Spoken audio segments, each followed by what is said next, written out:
Hi, నమస్తే. Welcome to our channel Prashasvik vlogs. ఈరోజు video ఏంటంటే మా పాప బర్త్డే సందర్భంగా ఒక స్పెషల్ రెసిపీ చేస్తున్నాను. అదేంటో వీడియోలో చూసేయండి. చెప్పా కదా బర్త్డే స్పెషల్ రెసిపీ అని. దానికోసం first onions, tomatoes, mirchis cut చేసి పెట్టుకున్నాను రౌండ్గా.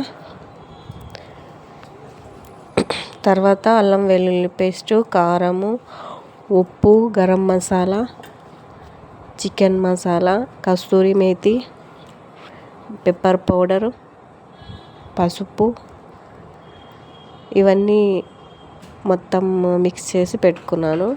ఆ పేస్ట్ని ఇప్పుడు శుభ్రంగా కడిగి పెట్టుకున్న హోల్ చికెన్, అంటే చికెన్ మొత్తం కోడిని మొత్తం క్లీన్ చేయించుకొని వచ్చారనమాట మా వారు. దానికి మొత్తం మ్యాగ్నేట్ చేసి పెట్టాలి. ఇది ఎయిర్ ఫ్రైయర్లో చేస్తున్నాము. మా పాప బర్త్డే సందర్భంగా కొత్త ఎయిర్ ఫ్రైయర్ తీసుకున్నాము. అందులో తనకి ఇష్టమైన రెసిపీ చేస్తున్నాం అనమాట. ఫస్ట్ చికెన్కి ఇట్లా ఘాట్లు పెట్టుకోవాలి.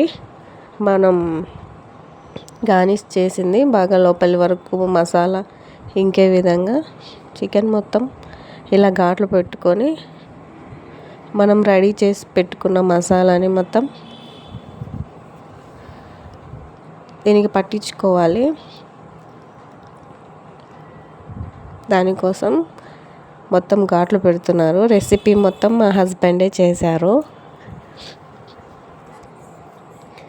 నాకు ఇలాంటివి చేయాలంటే భయం వేస్తుంది, అందుకని మా వారు చేశారు. నేను వీడియో తీశాను, చూస్తున్నారు కదా వీడియోలో. మొత్తం మసాలా మొత్తం చికెన్కి బాగా పట్టించుకోవాలి, ఘాట్ల మధ్యలో ఇరికించుకొని. తర్వాత మనం కట్ చేసి పెట్టుకున్న ఆనియన్స్, టమాటోస్ అందులో ఆ కోడి పొట్టలోకి పెట్టేశాడు.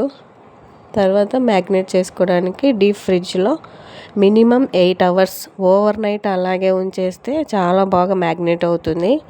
8 hours ఫ్రీజర్లో పెట్టాలి. 8 hours పెట్టామంటే మంచిగా మ్యాగ్నేట్ అవుతుంది. అట్లీస్ట్ 2 hours అయినా మ్యాగ్నేట్ చేసుకోవాలి. అప్పుడే మంచిగా చికెన్ స్మూత్గా కుక్ అవుతుంది. ఆఫ్టర్ 8 hours తర్వాత ఎయిర్ ఫ్రైకి లైట్గా ఆయిల్ అప్లై చేసుకొని మనం మ్యాగ్నేట్ చేసి పెట్టుకున్న చికెన్ని అందులోకి ట్రాన్స్ఫర్ చేసుకోవాలి. తర్వాత మన దగ్గర కట్ చేసి పెట్టుకున్న వెజిటేబుల్స్ని సైడ్లోకి వేసుకొని లైట్గా ఆయిల్ అప్లై చేసుకోవాలి, వీడియోలో చూపిస్తున్నట్లు. దీనికి ఎక్కువ ఆయిల్ పట్టదు. మనకు ఆయిల్ లేకుండా చికెన్ చాలా బాగా కుక్ అవుతుంది. ఈజీగా స్నాక్స్ లాగా చాలా ఇష్టంగా ఎంజాయ్ చేస్తారు పిల్లలు ఈ రెసిపీని. మా ఇంట్లో పిల్లలు ఈ తండూరి చికెన్ని బాగా ఎంజాయ్ చేస్తారు. అందుకని బర్త్డే సందర్భంగా మేము దీన్ని ఇంట్లోనే చేసి పెట్టాము. చెప్పాను కదా, వెజిటేబుల్స్ అన్నీ పెట్టుకొని తర్వాత ఎయిర్ ఫ్రైయర్లో 185 degrees సెంటీగ్రేడ్ దగ్గర కుక్ చేసుకోవాలి. 30 minutes కుక్ చేసుకుంటే మనకు చికెన్ బాగా కుక్ అయిపోతుంది.